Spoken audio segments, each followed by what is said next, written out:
Let's head back to our lead story, of course, there, just with regards to the state capture inquiry, which does continue, of course, in Parktown today. And, of course, the harrowing details of situations that have happened at the NPA being digested as well. Our very own Manqoba Mchunu is at the inquiry in Parktown. Manqoba, thank you so much for the time today. Of course, the NPA, former head of prosecutions at the NPA, detailing as well the golden handshake right through to his time then, how exactly he managed to step out of the NPA.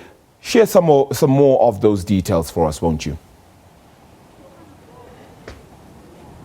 Well, of course, Arabil, I think one of the major details that we've heard today at the State Capture Commission is how there was political interference as well as outside influence in so far as the decision-making was concerned within the NPA, with the former prosecutions boss detailing that, in fact, at the time that he was there, at the time that he was serving, there was, in fact, some pressure on certain decisions that were carried out by the NPA. At this point, it did not go into very much detail as to who and where those sort of instructions or where that pressure was coming from at the time. But what it does suggest is that some of them may have even come from as far as the highest office from the land. Let's take a listen to what he had to say about this particular influence within the NPA. Advocate Bulelan Ngoga, as the first National Director of Public Prosecutions, was subjected to a commission of inquiry after allegations were made against him that he was an apartheid spy. And after he was cleared by the commission that was headed, if my memory serves me well, by Judge Heffer, he then left the NPA.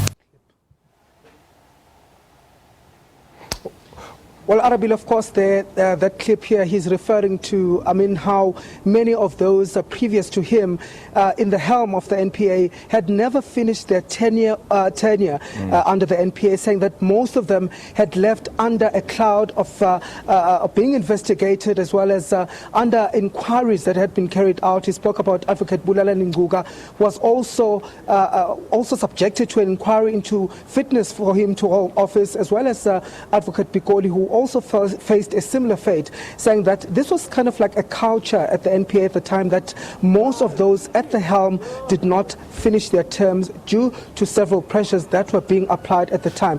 But of course, let's try and play that clip where he did explain about the political interference that had taken place at the NPA at the time.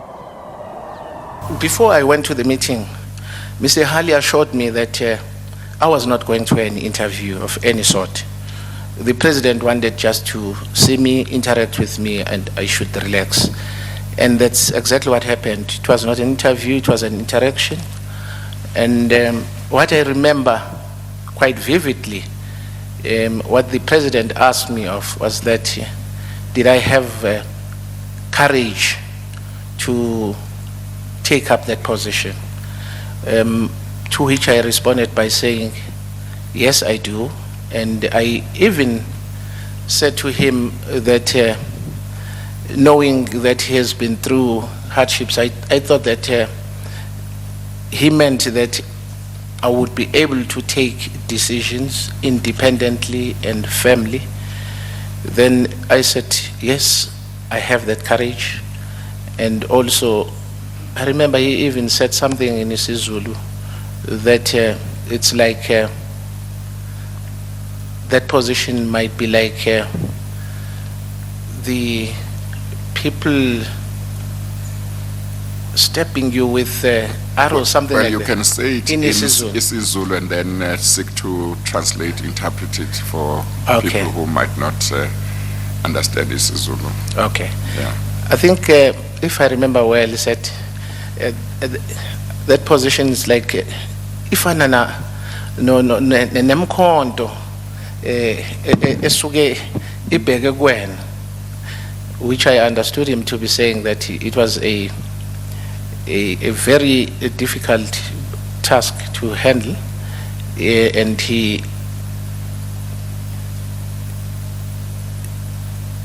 described it as like a arrows, position where spears would be directed at you. Yes, yeah, spears. that's yes. the Zulu literally part. yes, Yeah. yes. It's a position where spears could be directed at you? Yes. Okay. Yeah.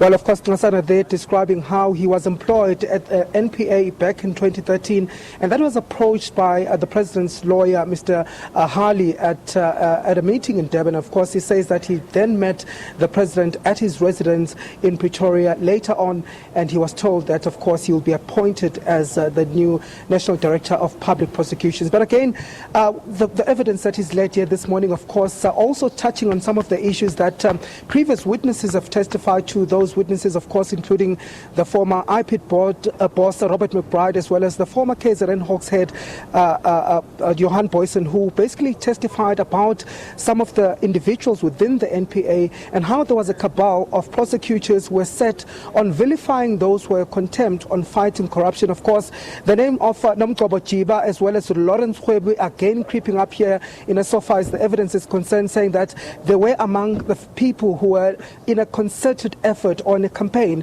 to try and oust him from the position and to try and dig up dirt on him in order to for the president to actually remove him from his position. So he's going to continue his testimony after the lunch here at the State Capture Commission.